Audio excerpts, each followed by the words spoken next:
Hello 76ers, in this one I'll be going over a Bloodied Stealth Commando build. With this build you should be able to one-tap most enemies, along with being able to melt Earl and the Queen. I have seen damage numbers getting close to 2,000 on both Earl and the Queen, so let's stop wasting time and get into the build. Alright, so for this build, this is going to be a Stealth Commando build. You want to aim for 12 strength, 15 perception, 7 endurance, 4 charisma, 3 intelligence, 14 agility, and 15 luck.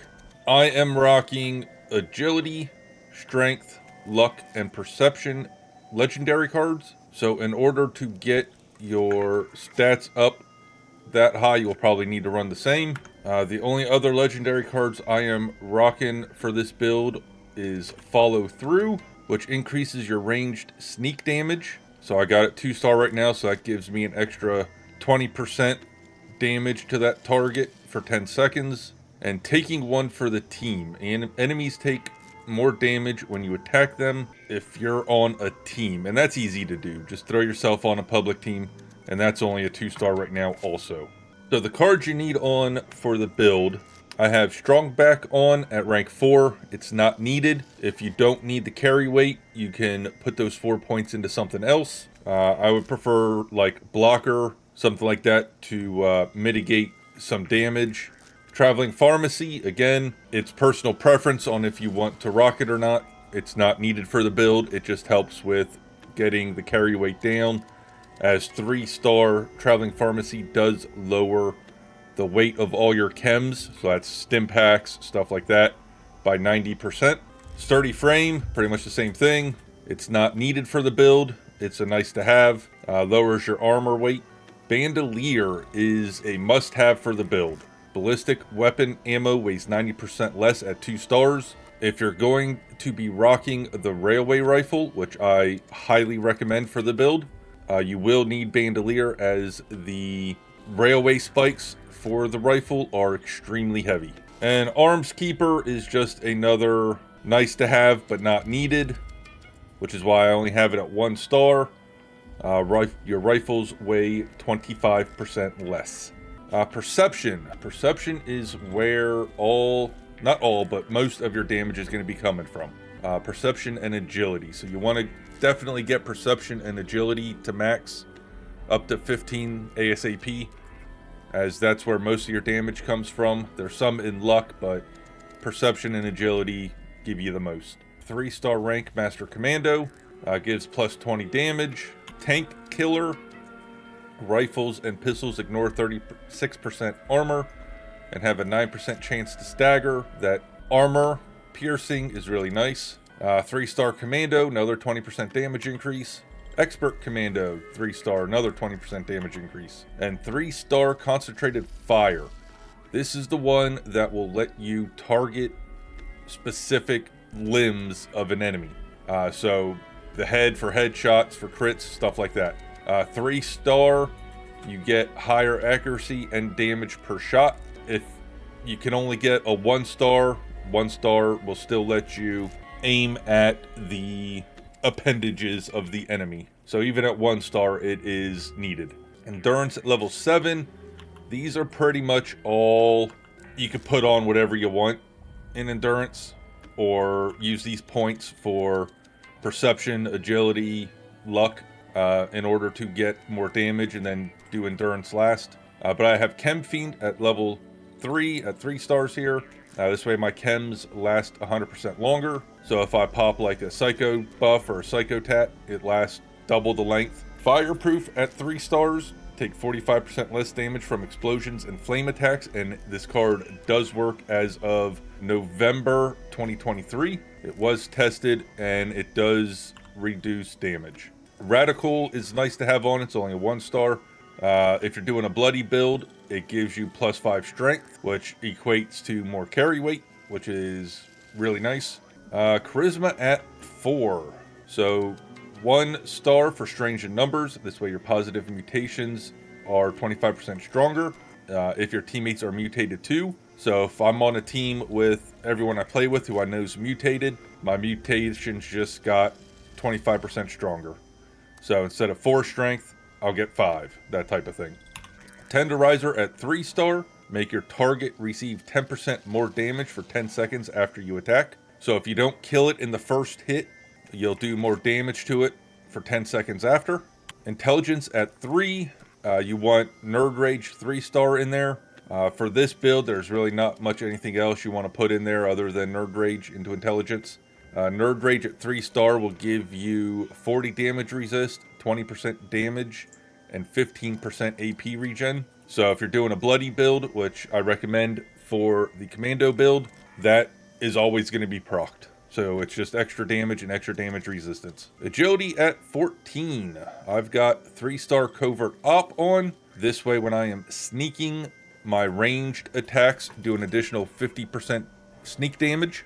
Born Survivor at 1-star is all you need. It's kind of a nice to have but not needed to have. So it all depends on if you want it or not. When you fall below 20% health, it will automatically use a stim pack once every 20 seconds at 1-star.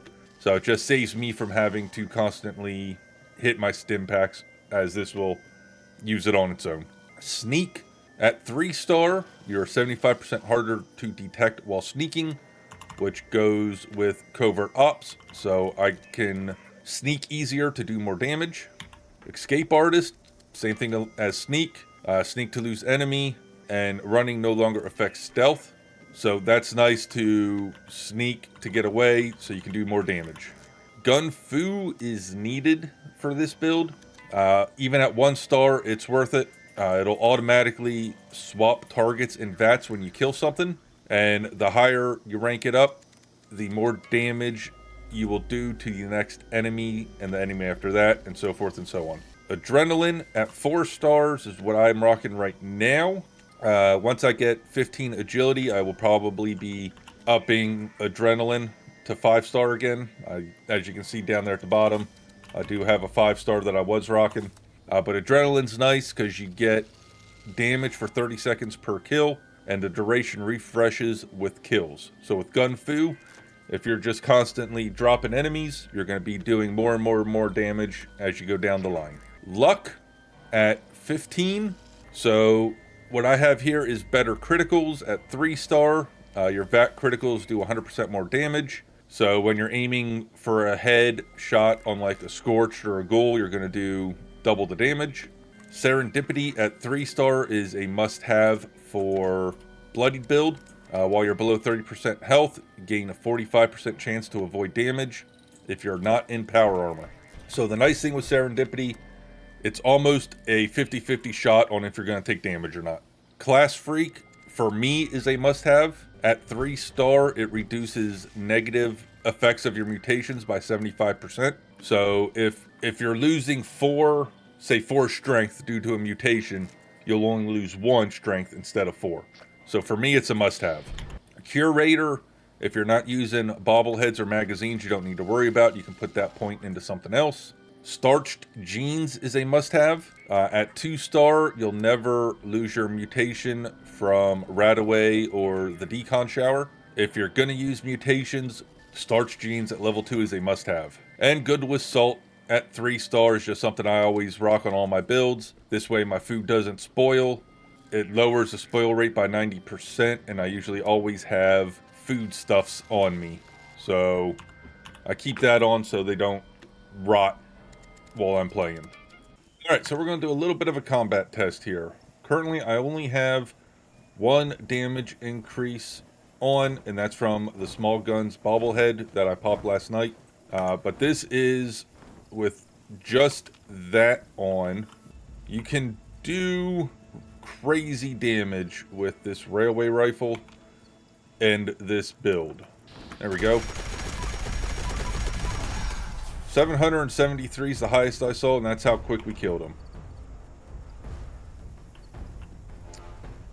With 338 to a Scorched, 401, 1099, 804, 576, 1383, and that's with the Gun Fu swapping. between them. 376 on that one. And you can get the damage to go up even higher if you pop all your damage stuff that you have. So I already have small guns on. So we're going to pop a Live and Love, which increases my healing effects and stuff from veggies and fruits. And then we pop a Blight Soup. And now I have crit damage plus 150%. If you have people in your team, you can get that up to 188%.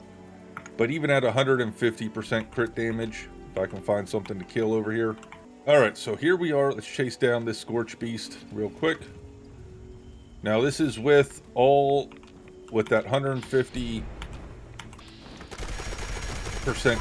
crit damage. Again, you just murder him super quick. 1597. 1340.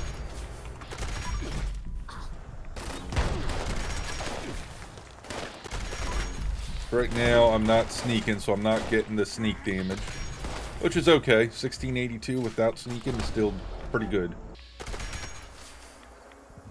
774 for that headshot. So yeah, with this build, if you go to kill Earl or the Scorch Beast Queen, you can kill both of them rather quickly. We killed Earl yesterday in under 40 seconds with me rocking this build, and I think one or two others rocking a similar build. Alright, one last thing before we end the video here. You want to look for either a fixer or a railway rifle. If you're gonna rock the railway, this is the role I would look for, specifically quad, crit damage, and minus AP cost. And if you're going to rock a fixer, the one I would look for or try to get for the fixer is going to be Bloodied, 50% crit damage and minus AP cost. Bloodied with this build will do ridiculous amounts of damage. The only problem is with the railway rifle, without quad, you're only getting a capacity of 10. So quad is almost a necessity on the railway rifle. Outside of that, the armor I'm rocking is the Secret Service Unyielding. So I would go for an Unyielding set just for the extras to your specials. But outside of that, whatever armor you want to rock, you're more than welcome to with this build, which is nice. So like the Covert armor set, which I'm still trying to get, would probably benefit this build drastically. But that'll do it for the video. If you have any questions, comments, or concerns about the build, leave them in the comments down below. I do check them all, and I will respond and answer any questions you guys have on the build. But as always, I am Wictinsy. This was Entrancingly Mediocre Gaming. Appreciate you checking out the channel and the video. Hopefully we'll catch you in the next one.